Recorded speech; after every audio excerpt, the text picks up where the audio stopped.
Welcome to Saumya classes के YouTube channel पे आप सभी का हार्दिक स्वागत है। सभी साथियों को नमस्कार, राम राम। क्रोनोलॉजी में आज अपन पढ़ेंगे लूताप घात राज्य विशेष प्राकृतिक आपदा घोषित। लूताप घात है जो गर्मियों में लू चलती है, उनको राज्य विशेष प्राकृतिक आपदा घोषित किया गया है। राजस्थान सरकार ने लूताप घात को राज्य विशेष प्राकृतिक आपदा घोषित किया है। वस्तुतः आपदा प्रबंधन सहायता एवं नागरिक सुरक्षा विभाग द्वारा 23 दिसंबर 2024 को जारी अधिसूचना के अनुसार राज्य में लूताप घात को राज्य विशेष प्राकृतिक आपदा की श्रेणी में अधिसूचित किया गया है। मोस्ट इम्पोर्टेंट क्वेश्चन बन रहा है, लूताप घात को प्राकृतिक आपदा कब घोषित किया? 23 दिसंबर 2024 को जो अधिसूचना जारी हुई उसमें इसको प्राकृतिक आपदा घोषित किया है। लूताप घात को राज्य विशेष प्राकृतिक आपदा की श्रेणी में अधिसूचित किया गया है। लूताप घात को विशेष आपदा घोषित किए जाने से राज्य में लूताप घात से प्रभावित व्यक्तियों और परिवारों को भारत सरकार के राज्य आपदा प्रतिक्रिया कोष SDRF के मानदंडों के अनुसार निर्धारित मानकों और दरों के अनुसार राहत प्रदान की जाएगी। लू से जो भी व्यक्ति प्रभावित होगा उसको निर्धारित जो मापदंड है उनके अनुसार उनको राहत प्रदान की जाएगी। सोशल मीडिया इन्फ्लुएंसर्स के लिए नव प्रसारक नीति। सोशल मीडिया इन्फ्लुएंसर्स के लिए नव प्रसारक नीति बजट घोषणा 2024-25 की अनुपालना में राज्य सरकार ने पहली बार सोशल मीडिया इन्फ्लुएंसर्स के लिए नव प्रसारक नीति जारी की है। इस योजना में जुड़ने वाले नव प्रसारक सरकार की कल्याणकारी योजनाओं और कार्यक्रमों की जानकारी जन जन तक पहुंचाएंगे। सूचना एवं जनसंपर्क विभाग द्वारा जारी इस नीति में नव प्रसारकों के लिए 2 श्रेणियां बनाई गई है। सरकार की जो भी नीतियां हैं उनको प्रत्येक व्यक्ति तक पहुंचाने का काम है और इसमें 2 श्रेणियां बनाई है। श्रेणी ए में 1 लाख से अधिक सब्सक्राइबर अथवा फॉलोअर्स वाले सोशल मीडिया इन्फ्लुएंसर्स को शामिल किया गया है। श्रेणी बी में न्यूनतम 7,000 से 1 लाख तक सब्सक्राइबर अथवा फॉलोअर्स वाले सोशल मीडिया इन्फ्लुएंसर्स को रखा गया है। ये 2 श्रेणियां इनके लिए बनाई गई है। जिला स्तर पर प्रत्येक श्रेणी में एक नव प्रसारक और संभाग स्तर पर श्रेणी ए में 2 व बी में श्रेणी ए में 2 व बी में 1 नव प्रसारक का चयन किया जाएगा। राजस्थान ने जीती सीनियर राष्ट्रीय जूडो प्रतियोगिता की ओवरऑल ट्रॉफी। सीनियर जूडो जो ट्रॉफी हुई है उसकी ओवरऑल ट्रॉफी राजस्थान ने जीती। सीनियर राष्ट्रीय जूडो प्रतियोगिता का आयोजन नई दिल्ली के इंदिरा गांधी स्टेडियम के इंडोर हॉल में 4 से 6 जनवरी 2025 को किया गया। इस प्रतियोगिता में राजस्थान ने 2 स्वर्ण व 1 रजत पदक के साथ पहली बार ओवरऑल ट्रॉफी जीतकर इतिहास रचा है। प्रतियोगिता में गुजरात ने 2 स्वर्ण व 2 कांस्य पदक जीतकर उपविजेता रहा है। गुजरात ने 2 स्वर्ण व 2 कांस्य पदक जीतकर उपविजेता रहा और राजस्थान 2 स्वर्ण और 1 रजत पदक के साथ पहली बार ओवरऑल ट्रॉफी जीती है। स्वर्ण पदक विजेता मोनिका चौधरी। स्वर्ण पदक विजेता है मोनिका चौधरी ने 48 किलोग्राम में all India police control board का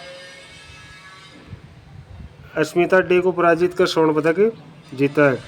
आकाश ने 81 किलोग्राम में हरियाणा के विशाल को हराकर स्वर्ण पदक हासिल किया। अब है रजत पदक और रजत पदक विजेता राजस्थान के हिमांशु चौधरी भरतपुर जिले के रहने वाले हैं। 60 किलोग्राम में उत्तराखंड के सिद्धार्थ रावत से हारने पर रजत पदक पर संतोष करना पड़ा। उत्तराखंड के जो थे सिद्धार्थ रावत उनको स्वर्ण पदक मिला और हिमांशु चौधरी भरतपुर के हैं उनको रजत पदक मिला।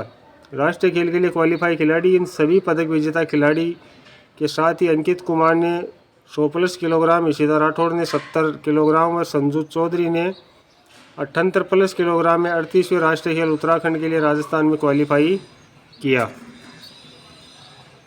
सुपोषित माह अभियान के तीसरे चरण का शुभारंभ। सुपोषित माह अभियान के तीसरे चरण का शुभारंभ कोटा बूंदी संसदीय क्षेत्र में सुपोषित माह अभियान के तीसरे चरण का शुभारंभ लोकसभा अध्यक्ष ओम बिरला एवं उप मुख्यमंत्री दिया कुमारी द्वारा 3 जनवरी 2025 को किया गया। इस अवसर पर गरीब व अभावग्रस्त परिवारों की 1500 गर्भवती महिलाओं को पोषण किट वितरित किए गए। उद्देश्य है इसका सुपोषित माँ अभियान को संचालित करने का मुख्य उद्देश्य गरीब एवं वंचित वर्ग की गर्भवती महिलाओं के उचित पोषण एवं स्वास्थ्य सुरक्षा प्रदान करना इसका उद्देश्य है। गरीब व जो वंचित वर्ग है उनकी जो गर्भवती महिलाएं हैं उनको उचित पोषण और अच्छा स्वास्थ्य इनको सुरक्षा प्रदान करना इसका मुख्य उद्देश्य है।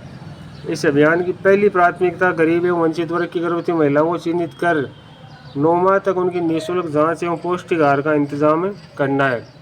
जो भी गर्भवती महिलाएं हैं उनको चिन्हित करना, रिकॉर्ड में रखना और उनकी 9 महीने तक निःशुल्क जांचें और पौष्टिक आहार की व्यवस्था करना मुख्य उद्देश्य है। उल्लेखनीय है कि सुपोषित माँ अभियान का शुभारंभ लोकसभा अध्यक्ष ओम बिरला द्वारा अभियान का शुभारंभ किया। ओम बिरला तो लोकसभा अध्यक्ष ने 2020 में किया गया।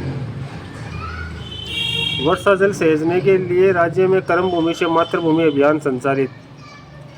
वर्षा के जल को सुरक्षित रखने के लिए राज्य में कर्म भूमि से मातृभूमि अभियान संचालित किया गया। राजस्थान में वर्षा जल सहेजने की परंपरा को पुनर्जीवित करने के लिए कर्म भूमि से मातृभूमि अभियान शुरू किया गया है।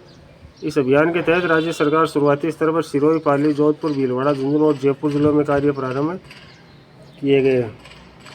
उद्देश्य राजस्थान में वर्षा जल संचयन की परंपरा को पुनर्जीवित करना, वर्षा का जो जल है उसको एकत्रित करने की जो पुरानी परंपरा है उसको पुनर्जीवित करना। कार्य इस अभियान के तहत राज्य सरकार भामाशाहों और प्रवासी राजस्थानियों को साथ लेकर ग्रामीण क्षेत्रों में रिचार्ज शॉप संरचनाओं का निर्माण करवाएगी। फोकस किस पे रहेगा? अभियान में व्यर्थ बह जाने वाले वर्षा जल और भाप बनकर उड़ जाने वाले सतही जल की एक एक बूंद को संचय एवं पुनर्भरण पर फोकस किया जाएगा। यह अभियान जल संचयन में जन भागीदारी सुनिश्चित करने के लिए प्रधानमंत्री नरेंद्र मोदी की कैच द रेन संकल्पना से प्रेरित है। अक्टूबर 2024 में सूरत में केंद्रीय जल शक्ति मंत्री CR पाटिल ने कर्म भूमि से जन्मभूमि जल संचयन जन भागीदारी जन आंदोलन कार्यक्रम की रूपरेखा रखी थी।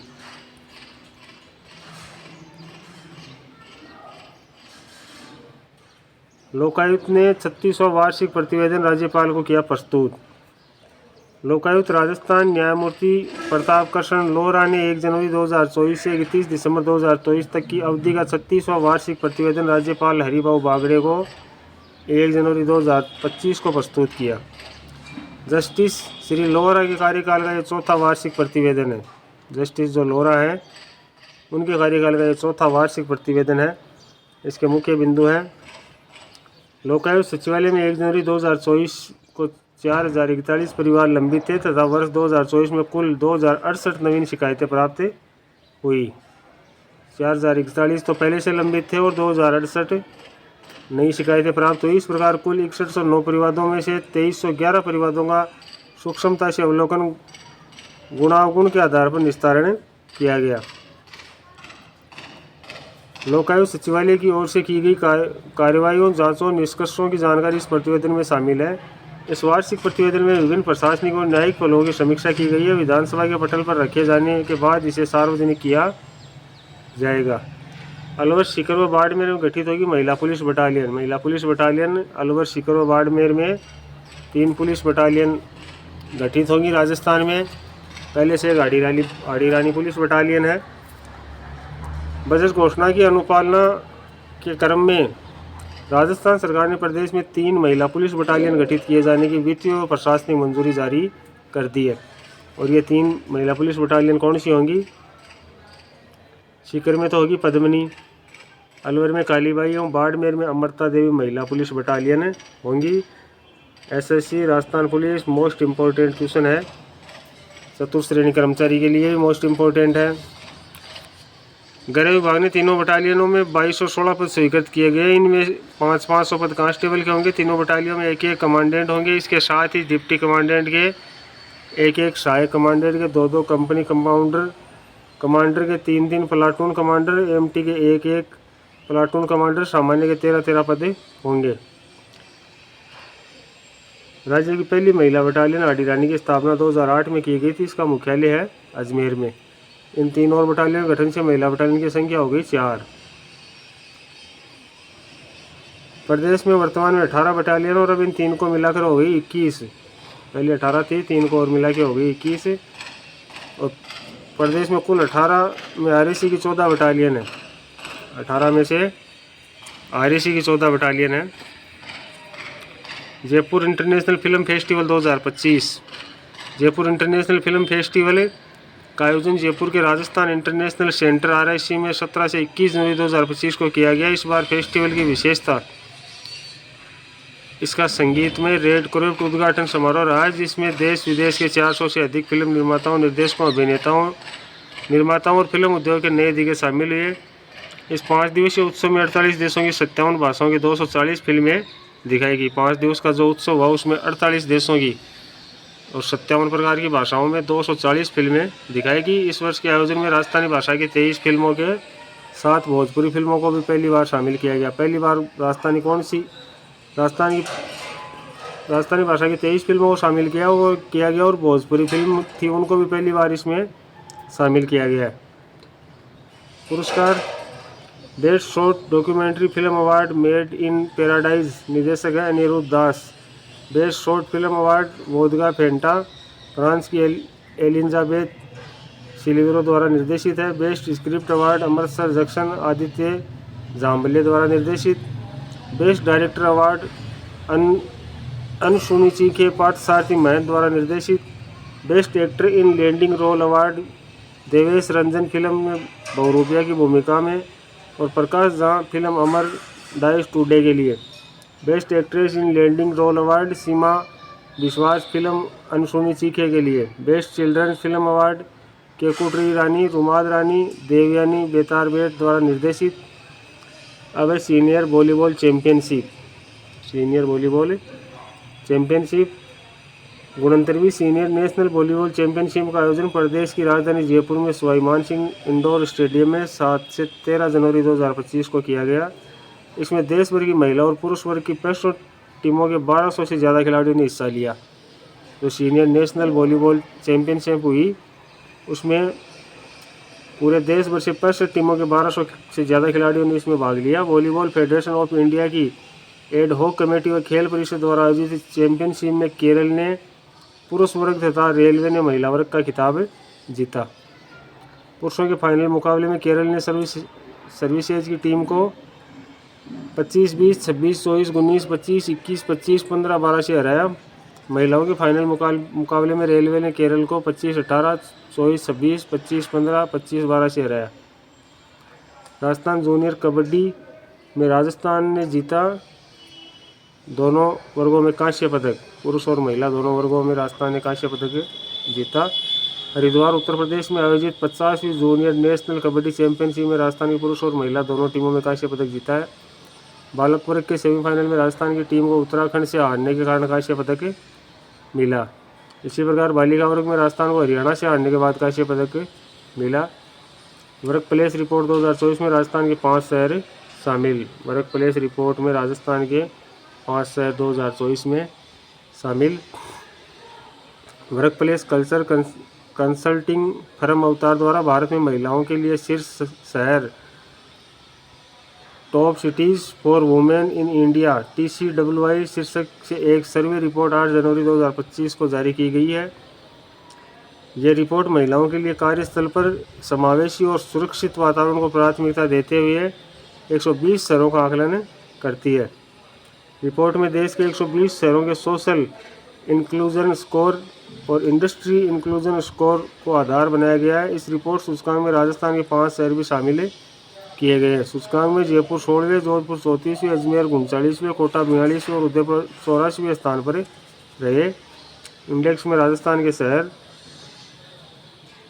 जयपुर 16वीं रैंक और score 20.28, SIS rank 34, SIS rank 11, IIS rank 11, Jodhpur 34वीं rank, CIS score 16.85, SIS rank 29, IIS rank 38, Ajmer 39वीं rank 16.48 CIS score, SIS rank 26, IIS rank 69। Kota 42वीं rank, CIS score 16.30, SIS rank 31, IIS rank 69। इसी प्रकार उदयपुर 84वीं rank, 10.08 CIS score, SIS rank 88 और 81 IIS rank. अब राष्ट्रीय स्थिति, देश के सबसे सुरक्षित 5 शहरों में बेंगलुरु, चेन्नई, मुंबई, हैदराबाद और पुणे है। उत्तर भारत की तुलना में दक्षिण भारत में वर्क प्लेस पर महिलाएं ज़्यादा सुरक्षित महसूस करती है। बेंगलुरु, चेन्नई, मुंबई, हैदराबाद और पुणे टॉप 5 शहरों में शामिल है। उत्तर भारत में सिर्फ जयपुर, दिल्ली, गुरुग्राम, शिमला और जम्मू ही शीर्ष 25 शहरों में स्थान बना सके। दिल्ली को मिला 8वां स्थान।